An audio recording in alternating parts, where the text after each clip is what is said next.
O ministro da Justiça, Sérgio Moro, informou que vai descartar mensagens apreendidas com suspeitos presos na terça-feira pela Polícia Federal. Eles são acusados de invadir celulares de autoridades, entre elas o próprio Moro, que se declara vítima nesse caso. A informação foi dada por Moro ao presidente do STJ, o Superior Tribunal de Justiça, ministro João Otávio de Noronha.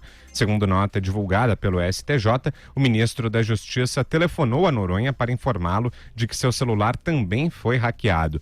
O inquérito é presidido pelo juiz federal Valisney de Oliveira e Moro, como ministro da Justiça, tem poder formal para intervir em investigações, embora administrativamente a PF fique subordinada ao Ministério da Justiça. O ministro Marco Aurélio Mello, do STF, disse à Folha de São Paulo que apenas o judiciário poderá decidir se as mensagens apreendidas com os hackers serão destruídas. E aí, Vera, é de fato o judiciário que tem que resolver essa questão? Evidente que sim. A gente tem nas mensagens que apareceram na Lava Jato, Moro agindo às vezes fora do papel do juiz, e agora que ele já está fora da investidura de magistrado, vemos Moro tentando agir de novo como juiz. Não dá para ser o super trunfo, o super Moro que atua em todas as posições. Não é possível isso. Eu apurei esse caso, eu apurei que ele ligou realmente para algumas dessas pessoas para informar que elas eram alvos, né?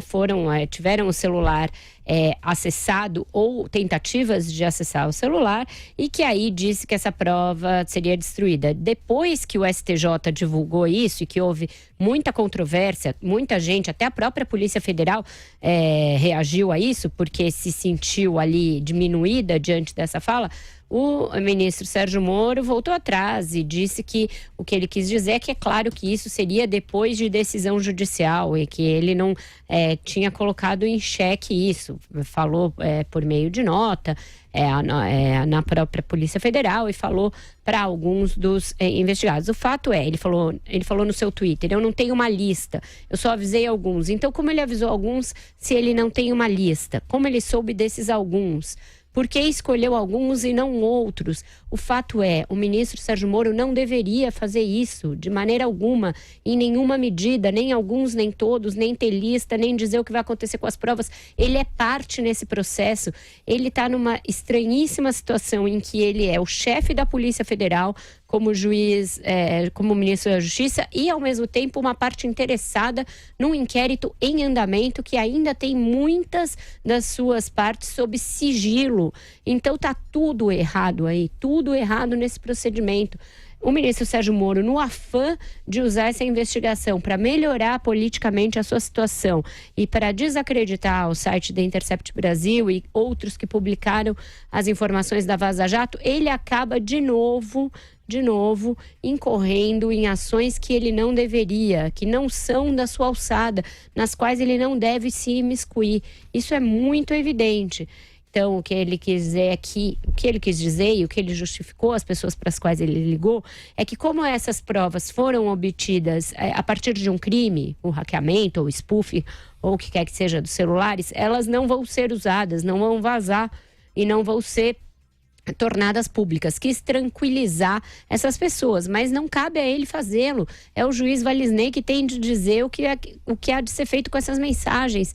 E há muita gente que acha que elas não poderão ser destruídas em nenhum momento, porque são justamente elas que podem atestar se houve realmente algum tipo de acesso a mensagens, se esse conteúdo condiz com o conteúdo publicado até aqui.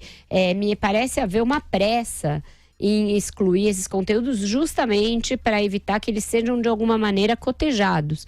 Esses obtidos agora pela Polícia Federal e aqueles divulgados até aqui, porque a cantilena de estes conteúdos não foram periciados e não sabemos a sua integralidade tem sido uma das mais usadas pelos procuradores e pelo próprio Moro para dizer que não podem atestar a veracidade. Agora, há uma forma de atestar. A Polícia Federal tem em seu poder a integralidade dessas mensagens. Então, essa pressa em dizer que elas vão ser destruídas trai uma certa ansiedade para que não haja possibilidade de cotejar os conteúdos das mensagens. O ministro Sérgio Moro precisa, vital, que ele se afaste, que ele estabeleça um Chinese Wall entre este inquérito e a sua área de atuação, porque ele é parte interessada e não se pode pensar em um inquérito dirigido num momento como esse, num caso com tantas implicações. Vamos lembrar, é sempre bom lembrar, é um ponto que eu gosto sempre de trazer à nossa mesa.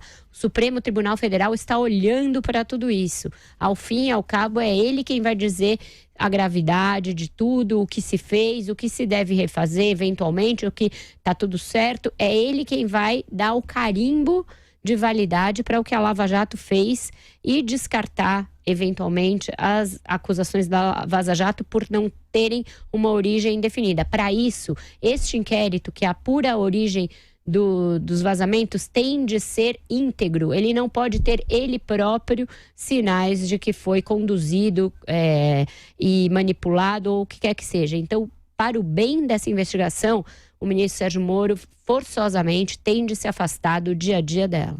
Concorda, Alexandre? O ministro Moro não deveria interferir na investigação do hackeamento? Concordo. O ministro ele foi além, evidentemente, das suas prerrogativas. E é interessante que o ministro entenda que ele deixou a magistratura, virou um ministro de Estado, ou seja, foi para o Poder Executivo e é um agente político hoje, mas mesmo sendo um agente político, como chefe da Polícia Federal, como ministro da Justiça, ele continua tendo um escrutínio em relação ao que ele fala, o que ele diz ou como ele age, que não é tão longe assim do que ele tinha quando ele era juiz. Então é preciso ter um cuidado redobrado. Nesse caso específico, como muito bem dito pela Vera, ele ainda é parte interessada, ele ainda é parte dessa investigação. Então, ele, a quem eu tenho o maior respeito, acho um grande brasileiro e fez um grande trabalho como juiz e é um bom ministro da Justiça, mas ele precisa tomar mais cuidado. Esse é um episódio que ele, com certeza, deve ter aprendido com ele e deve ficar realmente muito alerta, porque o que o Brasil não precisa, já teve, é um Ministério da Justiça politizado, porque isso não é do Estado democrático, né? É claro que ele não está fazendo nada que resvale em ditadura, em autoritarismo, mas apenas ele precisa tomar cuidado com o que ele fala para não dar a impressão de que ele está avançando esses sinais, porque aí me lembra, por exemplo, algo que eu citei aqui nesse programa numa outra ocasião e que me incomodou, isso sim me incomodou profundamente, foram o general Augusto Heleno, a quem eu também tenho um grande respeito, mas começou a dar declaração dando soco na mesa, pedindo prisão perpétua pro Lula. Aí teve uma manifestação num domingo que ele subiu num carro de som e fez comício. Aí você fala assim, olha, o general Heleno, na sua pessoa física, tem opiniões políticas, todo mundo tem, isso é da natureza humana. Mas ele é o ministro do GSI, ele é o chefe da ABIN. Então, quando ele começa a atuar como um agente político ideológico radical, com posições muito duras e até extremadas, você fica pensando assim, bom, como é que ele tira depois a roupa ou o chapéu do militante extremado e ele senta ali para dar expediente na segunda-feira como chefe da ABIN e manda todo mundo ser impessoal nas investigações, nas escutas ou nas atividades normais e regulares dos nossos, não só da segurança, como nos nossos serviços de inteligência. Então é preciso tomar muito cuidado e o ministro Sérgio Moro, a quem eu tenho um grande respeito, é preciso que ele tome muito cuidado para realmente não dar a impressão de que ele está indo além da própria competência, da prerrogativa do cargo, como ele deu e tem que ser dito. Aqui mesmo quem gosta dele, como é o meu caso, tem que reconhecer, não tem porquê que o nosso partido é apenas a verdade. Ele realmente foi além e falou o que não devia falar. Andreasa. Vitor, eu acho que nas manifestações, sobretudo as recentes do juiz Sérgio Moro, em função desse episódio The Intercept e, sobretudo, a partir do momento em que os tais hackers foram presos, eu acho que o ministro Sérgio Moro deu vazão, sim, infelizmente, a um ímpeto autoritário, né?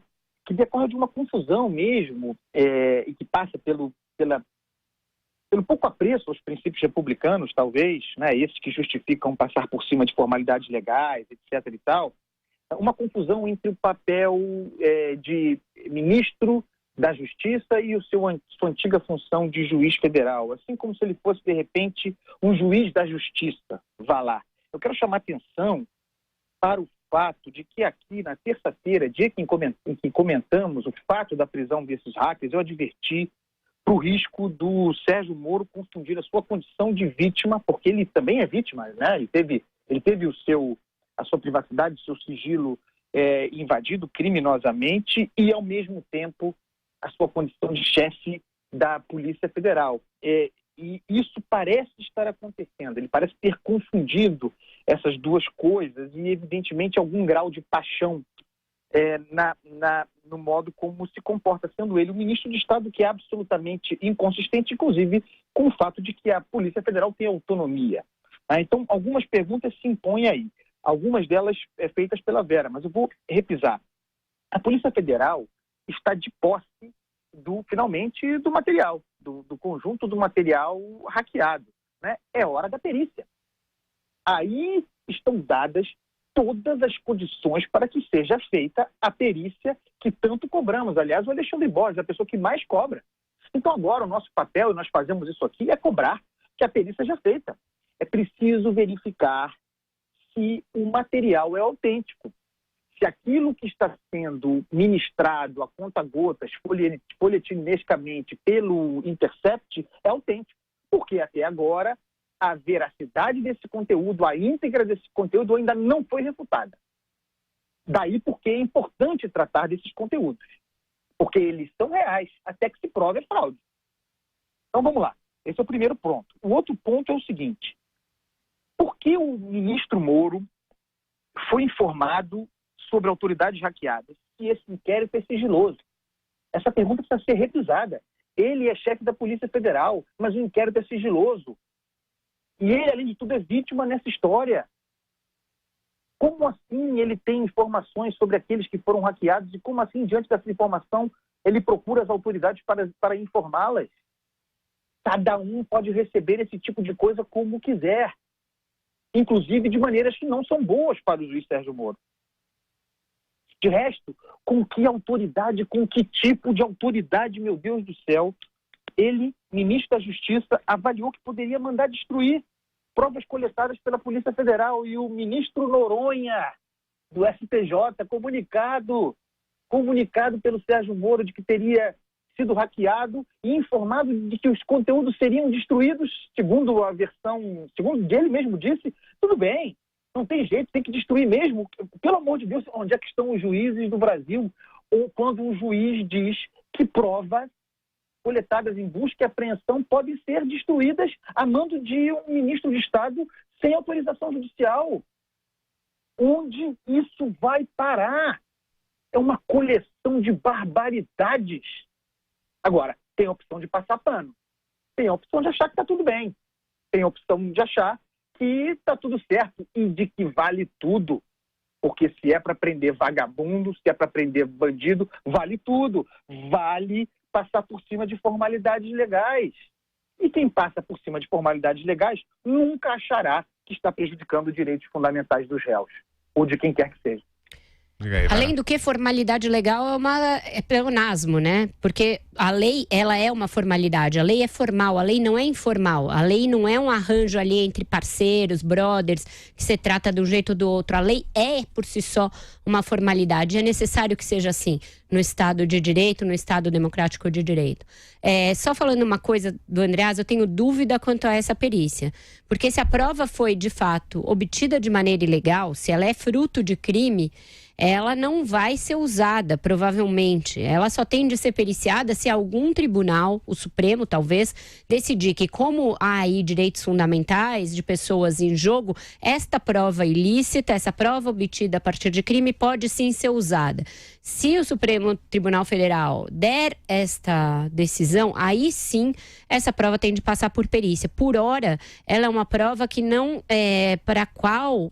Para esse inquérito em curso, o conteúdo pouco importa. O que importa é se as pessoas foram ou não hackeadas, se essas pessoas invadiram criminalmente, de forma criminosa, aliás, os celulares dessas pessoas. Eu acho que tem uma pequena diferença aí, então nisso eu tenho dúvida quanto ao que o Andreas defendeu. Tanto que essa coisa de perícia, eu achava que o Intercept Brasil deveria submeter algum tipo de escrutínio em seu benefício, para que ele não ficasse sendo acusado de ter manipulado as transcrições informações que ele está tornando públicas e dizendo que são integrais e autênticas. Agora, a justiça determinar uma perícia em algo que foi obtido a partir de crime, tenho dúvida se é viável do ponto de vista jurídico.